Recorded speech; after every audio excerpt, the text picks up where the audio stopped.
사랑하는 식구 여러분, 안녕하십니까? 오늘의 생활 원리 시간은 미완성기에 있는 모든 인간에게 믿음을 위한 계명이 필요하다. 그리고 생명의 말씀 시간에는 타락성을 극복할 수 있는 지름길이라는 내용을 가지고 말씀을 드리고자 합니다. 예, 타락론, 원리 강론을 한번 분독해 보도록 하겠습니다. 하나님이 아담 해와에게 따먹지 말라는 믿음을 위한 계명을 주신 목적은 어디에 있었을 것인가? 그것은 사랑의 힘이 원리의 힘보다 강하므로 아직 미완성기에 있어서 하나님의 직접적인 주관을 받을 수 없는 아담과 해와가 천사장의 상대적 입장에 서게 되면 그 비원리적인 사랑의 힘에 의해서 타락될 가능성이 있었기 때문입니다. 그렇죠? 이러한 계명을 주신 목적은 단순히 타락을 막기 위해서만이 아니라 인간이 그 자신의 책임 분담으로써 그 말씀을 믿고 스스로 완성함으로써 하나님의 창조성을 닮아 만물에 대한 주관성을 가지게 하시기 위함이었습니다. 그리고 이 계명을 천사장에게 주시지 않고 인간에게 주셨던 것은 하나님의 자녀의 입장에서 천사까지도 주관해야 할 인간의 창조 원리적인 자격과 위신을 세워주시기 위함이었습니다. 사랑을 중심 삼고 볼 때 하나님의 제2축복의 완성은 아담과 해와가 하나님의 사랑을 중심 삼고 부부를 이루어 그 자녀가 번성함으로써 하나님이 사랑에 의한 직접적인 주관을 받는 것을 말합니다. 그러므로 인간이 완성되면 따먹는 것은 원리적인 것으로서 허용되도록 창조되어 있었습니다. 따먹지 말라 하신 하나님의 계명은 아담과 해와가 미완성기에 있을 때에 한해서만 필요했던 것입니다. 예, 이것이 바로 원리 본문의 말씀입니다. 예, 원리에 보면 간접적인 주관권이 있고 직접적인 주관권이잖아요. 이 간접적인 주관권은 아담과 해와가 소생기, 장성기까지 성장해가지고 장성기 완성급까지 성장해가지고 축복을 받기 직전, 하나님께서 허락하신 축복을 받기 전까지의 기간이 바로 미완성기의 그 기간으로서 따먹지 말라는 그 계명을 지켜야 되는 기간입니다. 그러면 직접 주관권이 뭐냐? 간접 주관권은 따먹지 말라고. 직접 주관권은 뭐냐면 따먹고 완성하라는 겁니다. 완성하라. 그래서 말라와 하라. 말라라고 하는 것을 잘 주관을 해야 되는데 그 주관을 못했던 것이 문제가 아닙니까? 직접 주관권이라는 것은 뭐냐면 사랑을 가져라 이게요. 사랑해라 이게요. 부부가 사랑해서 자녀를 많이 번식을 해라. 그것이 이제 다른 거예요. 직접 주관권과 간접 주관권이 다른 것. 다른 것은 간접 주관권은 따먹지 말아라. 직접 주관권은 정말 부부가 사랑을 해서 사랑의 번식을 많이 해서 하늘 앞에 기쁨의 대상이 되라. 그것이 다른 거거든요. 자, 그러면 미완성기에 있어서 모든 인간에게 믿음을 위한 계명이 필요하다. 이렇게 말씀하고 있지 않습니까? 모든 미완성기에 있는 인간들은 믿음을 위한 계명이 필요합니다. 그 계명이 뭡니까?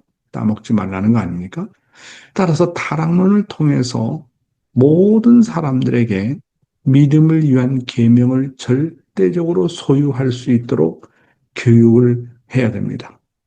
에덴 동산에서와 마찬가지로 오늘날에도 10대 청소년들이 비원리적인 사랑의 힘으로 유혹하는 세상에 노출이 되어 있습니다. 그러므로 자라나는 청소년들에게 타락론을 교육시켜서 하나님이 주신 믿음을 위한 계명을 생명시하도록 해야 합니다. 그리고 아무리 달콤한 비원리적인 사랑의 힘으로 유혹한다고 하더라도 상대 기준을 맺어서 수수작용을 하지 말도록 교육을 해야 됩니다. 사랑하는 식구 여러분, 모든 미완성기에 있는 인간들, 여러분이나 나나 그렇지 않습니까? 다 우리는 미완성기에 있는 사람들입니다. 이 기간에는 그러니까 특별히 이제 축복을 받기 전과 축복을 받은 후가 다르지 않습니까? 축복을 받기 전에는 하나님의 간접 주관권입니다. 축복을 받은 이유는 하나님의 직접 주관권이잖아요. 그렇기 때문에 우리는 이 미완성 축복받기 전까지는 따먹지 말라는 이 계명을 일생 동안 우리가 지켜야 되는 것입니다. 그리고 이 따먹지 말라는 이 계명은 축복을 받고도 부부간에는 서로 사랑을 교환할 수 있지만 제3자와는 그런 성적인 상대성을 띠지 말라는 말씀도 포함되어 있는 것입니다. 그래서 축복 전이나 축복 후나 지속적인 교육이 필요해요. 사탄이 인간의 마음속에 수시로 그리고 틈만 있으면 참 들어오는 것처럼 이 따먹지 말라는 교육은 정말로 귀가 따가울 정도로 교육을 받아야 됩니다. 여러분, 애들이 학교에 이렇게 등교하게 될 때, 학교에 가게 될 때 부모가 뭐라 합니까? 차 조심해라, 차 조심해라. 선생님 말씀 잘 들어라, 선생님 말씀 잘 들어라. 부모가 얼마나 이야기합니까? 이런 것처럼 미완성기에 있는 인간들에게는 그리고 우리 자녀들에게는 이런 교육을 끊임없이 교육해야 됩니다. 사탄의 후손은 그렇게 교육을 해도 금방 자기중심이 되어가지고 행적인 유혹에 쉽게 넘어가기 때문에 하루에 세 끼 밥 먹는 것 이상으로 교육을 받아야 되고 교육을 해야 됩니다. 그래서 모든 인간들에게 믿음을 위한 계명을 절대적으로 소유할 수 있도록 교육을 해야 된다는 말씀이 되겠습니다. 미완성기에 있었던 인간에게 이런 계명을 주셨던 것은 단순히 그들로 하여금 타락되지 않도록 하기 위해서만은 아니라 인간이 그 자신의 책임 분담으로써 그 말씀을 믿고 스스로 완성함으로써 하나님의 창조성을 담게 하여 만물에 대한 주관성을 가지게 하시기 위함이었습니다. 계명을 주신 것은 인간을 족쇄에 채우는 뜻이 아닌 것입니다. 그 족쇄라는 것은 발에 채우는 그 쇠고랑을 얘기하잖아요. 그렇잖아요. 인간에게 족쇄를 채우는 뜻을 말하는 것이 아니다. 그래서 이것은 인간을 완성시키기 위한 축복이다라는 것을 우리는 알아야 됩니다. 따라서 성장기에 있는 어린아이들에게 하라 혹은 말라의 교육이 절대적으로 필요합니다. 교사의 매를 맞으면서도 범죄하지 않고 열심히 공부해 성공한 사람들은 철이 들고 나면 사랑의 매라고 고마워할 수 있는 것입니다. 그냥 내버려 두는 것은 교육이 아니라 방임하는 것입니다. 아이들의 성장 수준에 맞게 인간의 도리를 가르쳐 그것을 책임하도록 하는 교육이 필요하다 하는 내용이 되겠습니다. 사랑하는 식구 여러분, 미완성기에 있는 인간에게 따먹지 말라는 계명을 주신 것은 그들에게 족쇄를 채워서 구속하기 위함이 아니었다는 사실을 분명히 알아야 됩니다. 사실 따먹지 말라는 교육보다 왜 따먹으면 안 되는지, 그리고 따먹지 않으면 어떤 혜택을 가져오는지에 대해서 교육을 해야 돼요. 그래서 부정적인 면보다도 긍정적인 면을 더 교육을 강하게 했어야 됩니다. 그렇잖아요. 따먹지 말라, 따먹지 말라. 그 청소년들은 이렇게 부정적인 교육을 하게 되면 더 반발하잖아요. 그러면 순결을 지켰을 경우에, 선악과를 따먹지 않았을 경우에 어떤 혜택이 있는지, 어떤 결과를 가져오는지에 대한 내용을 더욱더 우리가 교육을 해야 됩니다. 네? 하나님께서 인간에게 따먹지 말라고 하신 것은 인간이 그 자신의 책임 분담으로써 그 말씀을 믿고 스스로 완성함으로써 하나님의 창조성을 담게 해서 만물에 대한 주관성을 가지시기 위함이었습니다. 하나님께서 따먹지 말라는 계명을 주신 것은 인간을 완성시키기 위한 축복이었다는 사실을 우리는 잘 알지 않으면 안 됩니다. 그래서 어렸을 때는 하라 말라의 교육을 잘 해야 돼요. 하라 말라 이 선악의 분별이거든요. 이것은 하지 말아라. 이것은 하라. 하나님도 아담과 해와를 교육할 때 하라와 말라를 교육했잖아요. 선악과를 따먹지 마라. 다른 동산에 있는 모든 과일은 다 따먹어도 좋다. 그건 하라는 거 아닙니까? 그러나 또 하지 말라는 교육도 했지 않습니까? 하나님께서 구약 시대 성도들을 어떻게 교육했습니까? 십계명 보세요. 하나님을 사랑하라. 그러지 않습니까? 이웃을 사랑하라. 도둑질하지 마라. 음란하지 마라. 하라와 말라를 분간해서 교육을 했던 것입니다. 이와 같이 청소년기에 있는 우리 자녀들, 우리의 그 미래의 후손들을 정말 선배로서, 스승으로서, 부모로서 하라와 말라의 교육을 확실하게 해야 돼요. 그냥 이것을 하지 않고 그냥 내버려 두면요. 세상 사람 됩니다. 세상 사람 된다고요.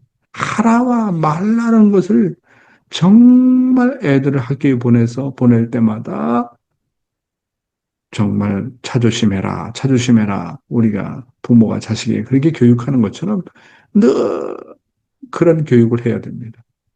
그렇지 않으면 횡 쪽으로 들어오는 사랑의 힘이 너무너무 크거든요.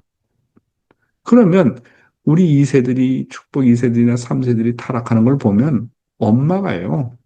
이 하라와 말라에 대한 교육을 확실하지 하지 않았기 때문에 그래요. 늘 이 교육을 해야 됩니다.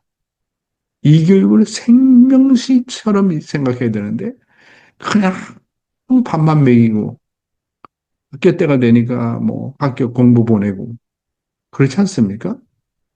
이것에 대한 철두철미한 사명의 의식을 갖고 우리 자녀들을 교육하지 않으면 다 세상 자녀들이 된다고 하는 것입니다. 예, 오늘의 생명의 말씀은 타락성을 극복할 수 있는 지름길, 아주 중요한 말씀의 내용입니다. 한번 본문의 내용을 보겠습니다. 자신에게 고통과 괴로움이 있는 이유. 어떤 일본 여자 식구가 한국 남편과 축복을 받고 시어머니를 모시고 살게 되었습니다. 그런데 이 일본 여자 식구는 그 시어머니로 인해서 많은 고통과 괴로움을 당하고 있다면서 불만 불평을 토로했습니다.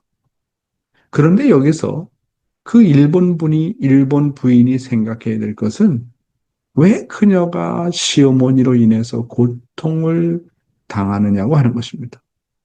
그것은 그 일본 여자의 마음 속에 그 시어머니를 참사랑으로 소화하지 못하는 타락성이 남아있기 때문에 그렇습니다. 그 일본 여자 부인의 시어머니가 그녀에게 괴로움과 고통을 준다고 하더라도 그것을 소화하고 포용할 수 있는 참사랑의 그릇을 가지고 있으면 고통을 받을 이유가 없습니다. 이 일본 부인이 그 시어머니를 사랑할 수 있는 타락성이 남아있기 때문에 그녀가 괴로움을 당하고 있는 것입니다. 그녀의 시어머니가 그녀를 괴롭힌다고 생각하면 안 됩니다.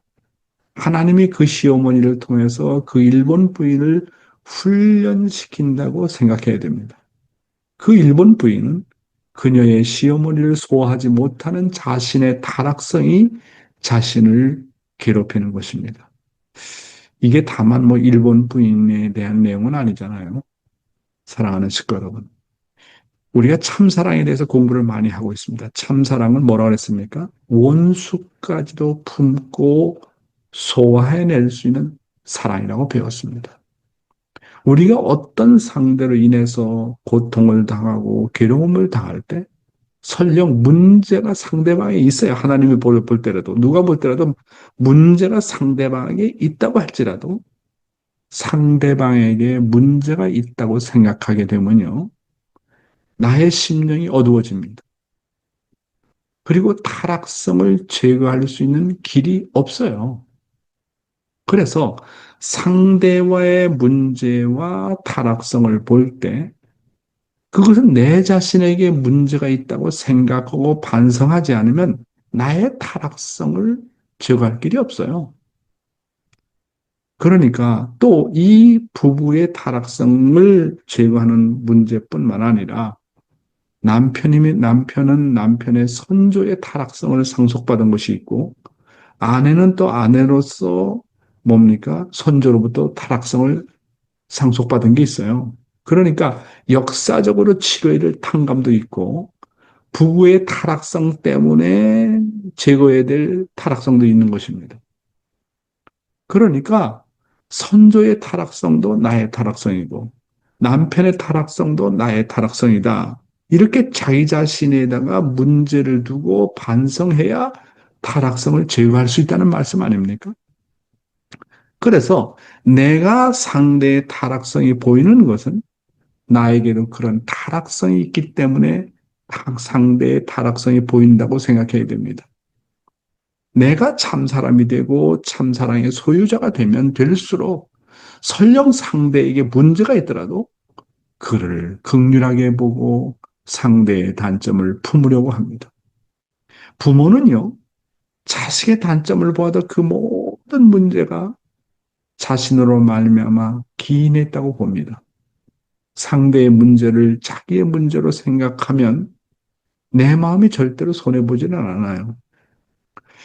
우리 딸이 이제 축복을 받고 이제 애가 두 명인데 이제 우리 집이 조금 협소하다 보니까 이제 조금 가까운 데 나가서 살고 있는데 우리 딸이 그렇게 건강이 계속 좋질 않아요.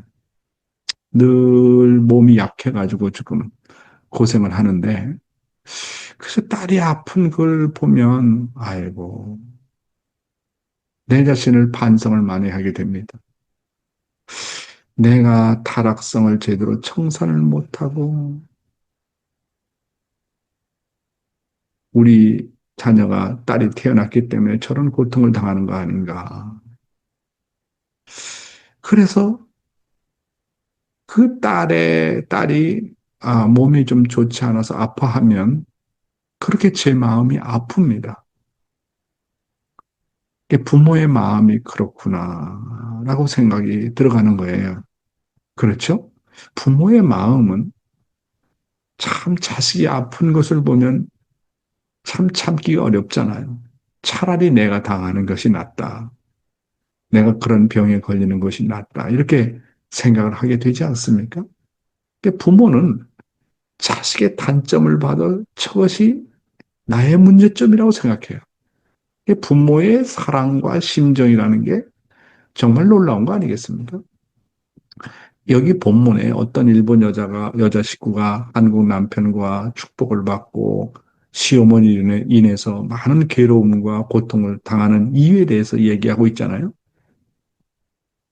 그럴 때 여기서 본문의 지도의 방법은 뭡니까? 그 일본 부인인 여자가 시어머니가 그녀에게 그렇게 괴로움을 주고 고통을 준다고 하더라도 그것을 소화하고 포용할 수 있는 참 사랑을 갖게 하기 위해서 하나님이 그렇게 훈련시킨다는 거예요. 하나님이 그렇게 훈련시키는 거예요. 그럼 하나님이 그런 훈련을 시킬 때 시어머니가 나에게 고통을 주는 것이 아니라 하나님이 시어머니를 통해서 나를 그렇게 훈련시키고 나의 타락성을 제거하기 위해서 저런 시어머니를 나에게 주셨다. 이렇게 생각해야 되거든요. 그래서 정말 그 일본 부인이 생각하기를 하나님께서 저 시어머니를 통해서 나를 이렇게 훈련시킨다고 생각해야 됩니다. 그래서 부부끼리도 마음이 잘 안 맞잖아요. 원수 같잖아요. 정말 남편이 아니고 원수 같을 때가 많고, 아내가 아니고, 아내가 아니라 원수 같을 때가 많잖아요. 그 내가 남편을, 아내를 원수처럼 그 생각하는 그 마음이 내 마음 속에 타락성이 많이 아직 남아있고, 왜 저런 원수 같은 남편을 나에게 주셨을까? 그것은 간단하게 얘기해서 나의 타락선을 청산시키기 위해서 하나님께서 저런 남편을 주셨다. 저런 아내를 주셨다. 그렇게 생각하고 정말 거기서 승리해야 돼요. 음, 그렇지 않으면 그것을 승리하지 못하면 자기 자신 속에서 상대방을 미워하는 마음이 가득 차가지고 그 자기 자신이 갖고 있는 그 타락성 때문에 고통을 당해요. 정말로 고통을 당한다고. 근데 참사랑은 모든 것을 소화할 수 있다고 가르치고 있잖아요.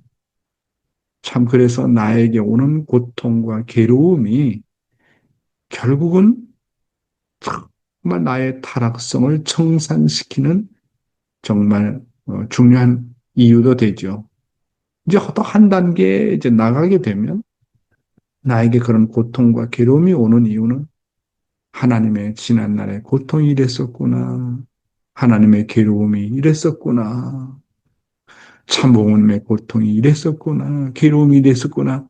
그 하늘 부모님과 참부모님의 심정과 고통과 괴로움을 체휼시키기 위해서 그러기서 그런 심정의 과정을 거치면서 나를 완성시키기 위한 하나님의 훈련도 물론 있다고 하는 것입니다.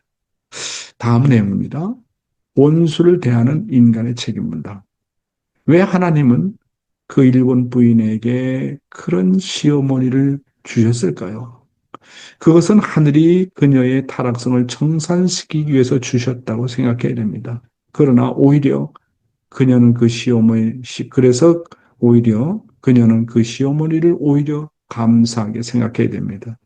그 시어머니를 통해서 자신의 타락성을 벗을 수 있으니 얼마나 감사한 일입니까? 그러므로 그 시어머니를 대할 때마다 괴롭고 고통을 당하는 원인이 그 시어머니에게 있는 것이 아니라 자신에게 있다고 생각해야 됩니다.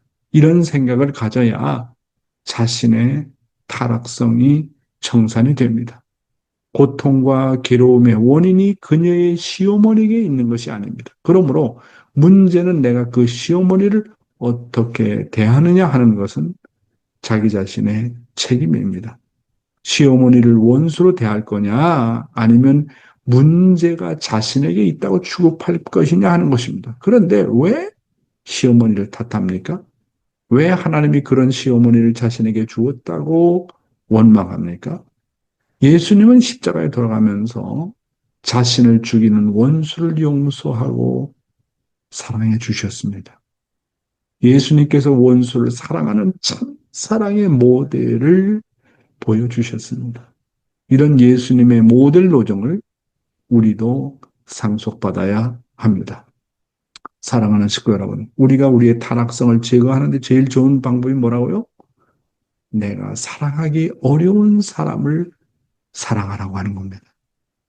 내가 사랑하기 어려운 사람을 사랑하면 나의 타락성이 비로소 제거가 됩니다. 사랑할 수 있는 사람을 사랑하는 것은 누구나 다 할 수 있어요. 왜 하나님은 그 일본 부인에게 그런 시어머니를 주셨을까? 그것은 하늘이 그녀의 타락성을 청산시켜 주기 위해서 주셨다고 생각하라는 겁니다. 오히려 그녀는 그 시어머니에게 감사하라고 하는 겁니다. 왜냐하면 그 시어머니를 통해서 자기의 타락성이 청산되기 때문에 그렇거든요. 참 사랑은 어떤 것도 다 소화하고 넘어갈 수 있어야 된다고 말하고 있지 않습니까? 그래서 어떻게 보면 우리의 인생 노정이라는 것은 원수를 사랑해서 나의 타락성을 제거하는 생활입니다. 원수를 나에게 주는 이유는 그 원수를 통해서 나의 타락성을 제거하고 선조가 저질렀던 타락성을 제거시키기 위함입니다. 나에게 원수를 주시어서 나의 타락성을 제거하는 훈련을 시켜주시는 하나님께 감사해야 됩니다. 그러므로 일본 부인은 그 시어머니를 대할 때마다 괴롭고 고통을 당하는 원인이 그 시어머니에게 있는 것이 아니라 자기 자신에게 있다고 생각해야 됩니다. 모든 문제점을 자기 자신에게 두어야지 남의 탓을 하면요. 정말 남편 때문에, 아내 때문에, 자식 때문에, 조상 때문에, 아담과 헤어 때문에 남 탓을 하면 절대로 자기의 타락성을 제거할 길이 없어요. 예수님 보세요. 십자가에 돌아가면서 자기 자신을 죽이는 원수를 용서해달라고 하시지 않았습니까? 예수님께서 원수를 사랑하는 참 사랑의 모델을 보여주시지 않았습니까? 그래서 우리도 이런 예수님의 모델 노정을 상속받아야 된다. 그렇게 말씀드릴 수 있겠습니다. 타락성을 극복할 수 있는 지름길. 자, 본문의 내용을 봅시다. 여러분은 무엇이 어렵습니까? 자기가 어려워하고 극복하기 힘든 것이 있다면 그것을 일부러라도 찾아내서 극복해야 됩니다. 그것이 타락성을 극복하는 길입니다. 내가 어떤 종류의 타락성을 극복하지 못하느냐, 내가 무엇을 제일 싫어하느냐, 내가 어떤 부류의 사람들을 제일 싫어하느냐를 찾아내서 그것을 극복해야 됩니다. 참사랑은 그 어떤 것도 다 소화하고 극복할 수 있어야 합니다. 내가 말씀을 실천하는 데 있어서 제일 어려운 것이 무엇인가? 내가 어떤 나쁜 습관을 가지고 있느냐 하는 것을 자신에게 자꾸 물어봐야 됩니다. 자신의 타락성을 그대로 그냥 두어가지고 내 자신이 절대 성장할 수 없습니다. 타락성은 우리의 본성에 때가 묻어 있는 것과 같습니다. 참 아버님은 말씀하시기를 우리가 가지고 있는 타락성은 양심의 때라고 하셨습니다. 양심의 때가 묻어 있으면 내가 옳은지 저 사람이 옳은지 분간을 못합니다. 사랑하는 식구 여러분, 신앙은요, 도전이고 극복이라고 말씀하셨습니다. 무엇을 도전하느냐 하면 내 자신이 사랑할 수 없는 것을 사랑할 수 있도록 도전하는 것입니다. 또한 자기가 어렵다고 생각하는 목표에 도전하는 것입니다. 가장 어려운 도전 중에 하나가 사랑할 수 없는 사람을 사랑하는 일입니다. 그리고 사람뿐만 아니라 자기 자신이 어려운 일도 도전해서 극복하는 것입니다. 여러분은 무엇이 어렵습니까? 자기가 어려워하고 극복하기 힘든 것이 있다면 그것을 일부러 찾아내서라도 극복하라고 말씀하고 있지 않습니까? 그것이 바로 타락성을 극복하는 길입니다. 천국의 세계는 싫다라는 것이 없다고 말씀하고 있습니다. 모든 것을 사랑으로 소화하라. 그런 말씀입니다. 그러므로 내가 어떤 종류의 타락성을 극복하지 못하느냐, 내가 무엇을 제일 싫어하느냐, 내가 어떤 부류의 사람들을 제일 싫어하느냐를 찾아내서 그것을 극복해야 됩니다. 참사랑은 그 어떤 것도 다 소화하고 극복할 수 있어야 된다고 말하고 있습니다. 자신의 타락성을 그대로 그냥 두어가지고는 내 자신이 절대로 성장할 수 없다고 본문은 말씀하고 있습니다. 자, 자신이 어떤 사람인지를 아는 방법. 상대에게 불쾌감을 느끼는 것은 자신에게 그런 불쾌감을 느끼는 타락성이 있어서 그렇습니다. 그래서 내가 불쾌하다고 느끼는 것은 나의 양심의 때가 묻어서 그 사람에 대해서 불쾌감을 느끼는 것입니다. 이것을 우리가 제대로 모르면 성장하지를 못합니다. 이런 것을 매일마다 깨달아야 잘 성장할 수 있습니다. 그래서 신앙 노정은 매일 내 자신을 알아가는 노정입니다. 그러면 어떻게 하면 나를 바로 알까요? 나보다 못한 사람을 진실하게 대해보면 나를 압니다. 내가 위해해야 할 사람을 진정으로 기쁘게 해보면 내 자신을 알게 됩니다. 나보다 나은 사람을 위하면 자신이 누군지를 깨닫지 못합니다. 왜냐하면 윗사람에게는 내 자신을 잘 보이게 하려거나 사랑받으려고 하는 마음이 있기 때문에 위선할 수 있습니다. 여러분, 타락성은 뭐라고요? 우리 본성에 때가 묻어 있는 것 같다고 얘기하고 있습니다. 참아버님은 말씀하시기를 우리가 가지고 있는 타락성은 양심의 때라고 말씀하셨습니다. 양심의 때가 묻어 있으면 내가 옳은지 저 사람이 옳은지 분간을 못한다. 따라서 늘 말씀을 듣고 말씀에 자극을 받아서 자기 자신을 점검해야 돼요. 말씀을 가깝게 하지 않으면 무엇이 옳은지 그른지 판단을 제대로 하지 못해요. 내가 상대방을 미워하거나 불쾌감을 느끼는 것은 내 자신의 그런 타락성의 요소가 있기 때문에 상대방의 미움과 불쾌감, 나의 타락성의 미움과 불쾌감이 주고받아서 그런 거 아니겠습니까? 그래서 내가 상대방을 미워하고 불쾌하게 한다는 것은 나에게 그런 요소가 있는 거예요. 나에게 그런 양심의 때가 묻어서 그 사람에 대해서 불쾌감을 느끼는 거 아니겠습니까? 따라서 신앙이라는 것은 기본적으로 모든 문제를 자기에게 있다고 생각하고 출발해야 됩니다. 나의 문제를 상대방에게 돌리기 시작하면 나의 심령이 강팍해지고 메말라집니다. 이것을 우리가 제대로 모르면 신앙 성장을 할 수 없습니다. 이것을 매일마다 깨달아서 잘 성장할 수 있어야 됩니다. 나보다 못한 사람을 진실하게 대해보면, 그리고 내가 위해될 사람을 진정으로 기쁘게 하다 보면 내 자신을 알게 됩니다. 내가 상대방을 먼저 섬기고 위에다 보면 내가 그 사람을 섬겨야 할 사람인지 아닌지를 금방 압니다. 내가 상대방을 진심으로 섬겨보면 상대방의 심령의 레벨을 금방 알 수 있습니다. 상대가 나의 심정의 레벨보다 부족하면 더욱더 사랑해야 되겠다고 결심해야 되는 것입니다. 그리고 상대가 나의 심정의 레벨보다 높으면 내가 잘 모셔서 상속받아야 되겠다고 생각해야 됩니다.